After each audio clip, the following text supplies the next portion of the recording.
Newcastle United has made a major breakthrough in a summer where a winger was always the priority. After weeks of negotiating for Elanga, an agreement has been reached. So today we'll get the breaking news on Anthony Elanga, discuss on a potential offer for Scalvini, reveal the massive developments on the futures of Callum Wilson and Sean Longstaff. As per, join us as we'll break it all down and discuss the latest Newcastle United transfer news. Let's go! So starting off, Anthony Elanga is set to join Newcastle United, with reports confirming a breakthrough in negotiations late last night. A deal has been agreed between Newcastle and Nottingham Forest for the Swedish winger, with a long-term contract ready to be signed. With Fabrizio Romano reporting that, Anthony Elanga to Newcastle, here we go. Deal in place club to club with Nottingham Forest for £55 million. Agreement also in place with Players Camp on long-term deal. Excellent addition for Newcastle. Graham Bailey from TBR Football noted that the deal was never truly in doubt, despite a delay caused by Elanga changing agents. The deal is in place. Newcastle came back with add-ons that Forest wanted, and I am told it is £55 million plus £5 million. We can confirm the issue was to do with Elanga changing agents and around that, but the deal was never really in doubt.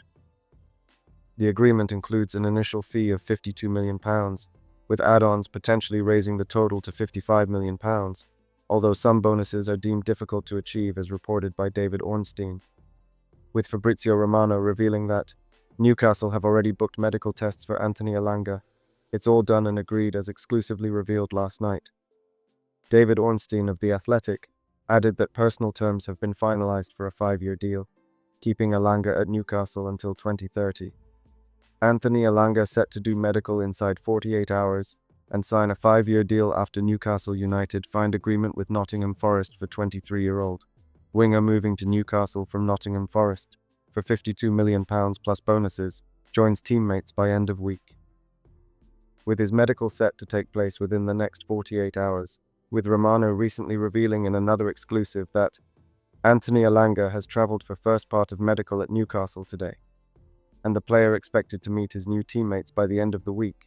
This is great news. The player was in Portugal for a personal training camp and had just posted a video yesterday on Instagram of himself sprinting 100 meters in just 10.93 seconds. He reached a top speed of 39.75 kilometers per hour during the attempt. Elanga's attributes make him a great fit for Newcastle United's attacking transitional style. He is known for his phenomenal athleticism, two-way threat, and ability to create chances. Last season he recorded 12 assists for Nottingham Forest and created 9 significant chances, averaging 1.3 key passes per game in the Premier League. Statistically, Elanga ranked in the top 6% for assists and the top 3% for crosses among his positional peers, showcasing his impact in the final third. However, with players like Jacob Murphy contributing more last season, it will be intriguing to see how Elanga fits into Newcastle United's lineup moving forward. Then, Newcastle United is also intensifying its efforts to sign Atalanta defender Giorgio Scalvini this summer, as confirmed by transfer expert Fabrizio Romano. The Magpies are eager to bolster their defensive lineup and are actively exploring options following recent advancements in their deal for winger Anthony Elanga. With a clear focus on reinforcing key positions, Newcastle sees Scalvini as a promising target. Scalvini first burst onto the scene at just 17 years old, making his professional debut and quickly earning recognition for his potential. His performances have caught the eye of several clubs, including Newcastle, who view him as a long-term investment for their defensive strategy. However, the young defender's progress has been somewhat hindered by injury issues during the 2024-25 campaign, raising concerns about his fitness. To address these concerns, Newcastle plans to conduct thorough medical evaluations to ensure that Scalvini's previous injuries are fully resolved, a practice they also applied when signing Tyno, who had recently recovered from an ACL injury. However, Romano elaborated that Scalvini is among Newcastle's top priorities this summer. He pointed out that several Premier League clubs are also keeping an eye on Scalvini's situation, intensifying the competition for his signature. Giorgio Scalvini, one of the main names on Newcastle's shortlist for this summer. Understand there are also more clubs keen on Scalvini and involved in the race. Not an easy deal with Atalanta, but initial approaches took place. However, the Football Transfer reporter went in depth on what is really happening with the deal on his channel, saying, several Premier League clubs remain attentive to the situation of Scalvini. We told you exclusively about Newcastle, and Giorgio Scalvini is one of Newcastle's priorities for the defense. Newcastle are ready to make some important economic effort to sign Scalvini, but we know dealing with Atalanta is never easy. The president, Antonio Percassi, always maintains a point that it's very hard when it comes to selling players of this level like Giorgio Scalvini. Given the interest from multiple sides, Newcastle's ability to finalize a deal will depend on their willingness to make a substantial financial commitment. Romano noted that the Magpies are prepared to invest significantly to secure Scalvini, reflecting the club's ambition to strengthen their squad as they aim for a competitive season ahead. The potential signing of Scalvini is particularly appealing for Newcastle as they look to build a robust defensive unit capable of competing in both domestic and European competitions. With the club's aspirations for success growing under ambitious ownership, adding a young and talented defender like Scalvini could provide both immediate contributions and long-term stability. However, navigating the complexities of negotiations with Atalanta will require strategic planning and patience. Newcastle must consider not only the financial aspects, but also the player's desire to join the club, especially given that he is likely to attract interest from other Premier League teams. The upcoming weeks will be crucial as Newcastle continues its pursuit of Scalvini, and fans will be eager to see if the club can secure this promising talent to enhance their defensive options for the upcoming season. Then, Newcastle United has reportedly received a bid from Leeds United for midfielder Sean Longstaff. According to The Athletic's David Ornstein, Leeds has offered £10 million plus £2 million in add-ons for the 27-year-old, marking their third bid for the player. Ornstein also notes that personal terms have already been agreed upon with Longstaff, who is keen for his boyhood club to receive a fee this summer, rather than lose him on a free transfer next year, as he has entered the final year of his contract.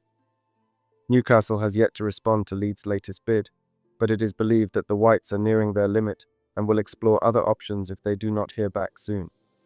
Sky Sports reporter Keith Downie and Fabrizio Romano today revealed that an agreement between the two clubs is close. This offer is likely to be accepted, representing pure profit that would boost Newcastle's summer budget. It is considered the right time to sell Longstaff, given his reduced role in the team and his contract situation. Longstaff has seen his playing time diminish, with his last Premier League start occurring in December against Brentford. Despite this, he has lived the dream by playing over 200 times for his boyhood club, scoring in the Champions League, and lifting a trophy at Wembley. Given Longstaff's contract situation and limited playing time, this move could be beneficial for all parties involved. While £10 million plus £2 million in add-ons may seem low, it provides Newcastle with an opportunity to strengthen their squad further. With Sandro Tonali's strong performances, it has become challenging for Longstaff to secure a place in the team. Any funds acquired from his sale would likely be reinvested to bring in a replacement. Then, Newcastle United has officially bid farewell to striker Callum Wilson, who departs the club after 5 impactful years on Tyneside. Despite a proposed pay-as-you-play deal to extend his stay, an agreement could not be reached. Renowned journalist Fabrizio Romano confirmed the news, stating, "Understand it's over between Callum Wilson and Newcastle. Decision made with formal confirmation to follow. Wilson will soon say goodbye to Newcastle staff, fans and teammates as he's not staying at the club with contract now expired." Just moments later he added, "Now official, Callum Wilson will not sign a new deal at Newcastle United. He's leaving the club." In a statement released by Newcastle, the club expressed gratitude for Wilson's contributions during his tenure. Callum Wilson has confirmed he will depart Newcastle United after 5 seasons at the club. From scoring on his debut against West Ham in 2020 to wearing the iconic number 9 shirt, Callum has played a huge part in our success in recent years, and we thank him for all his contributions. Good luck for the future. CW9. Wilson leaves the club having scored 49 goals across 130 appearances, although his time was marred by injury setbacks. Wilson's emotional farewell included a heartfelt message on Instagram, where he reflected on his time at Newcastle. "It's time to say goodbye after an unbelievable few years in the Toon. Thank you for everything. We stood strong together through the highs and some lows to help the club experience new heights. I'm so proud to have worn the iconic number 9 shirt, and to have added a little more history to it. Scoring at the Gallowgate end really is as special as they say." With Wilson's exit, Newcastle has the opportunity to strengthen their attacking options as they prepare for an ambitious season ahead, including European competition. However, The debate around who will inherit the iconic number 9 shirt has already begun, with Alexander Isak being a frontrunner. Isak has made a significant impact since joining the club, scoring 62 goals in 109 appearances, which surpasses Wilson's total during his 5-year stint. Isak has expressed a preference for keeping the number 14 shirt, highlighting his success with it. I would probably stay with number 14, yeah. I think it's a difficult one because I've been successful with number 14, and it would probably not be an easy decision. However, his conversation with club legend Alan Shearer revealed a deeper appreciation for the number 9 jersey. Isak admitted, "I'm doing well, I'm happy with number 14, but on the other hand, I know the number 9 is a special shirt for the fans." The significance of the number 9 shirt cannot be overstated. It carries a legacy of legendary figures like Hughie Gallagher, Jackie Milburn, Malcolm MacDonald, Andy Cole, Les Ferdinand, and Alan Shearer. Each of these players has left an indelible mark on the club's history. Given the weight of this legacy, Isak's potential transition to the number 9 shirt is a topic of great interest among fans. As Newcastle prepares for the upcoming season under ambitious ownership, the club is likely to seek a replacement for Wilson. With European football on the horizon, strengthening the squad is a priority. The departure of Wilson not only opens up opportunities for new signings, but also allows Isak to solidify his role as a key player in Newcastle's attacking lineup. Then, in a massive development, if you'd like to know the dark truth about Callum Wilson that you didn't know, click the video link on screen now.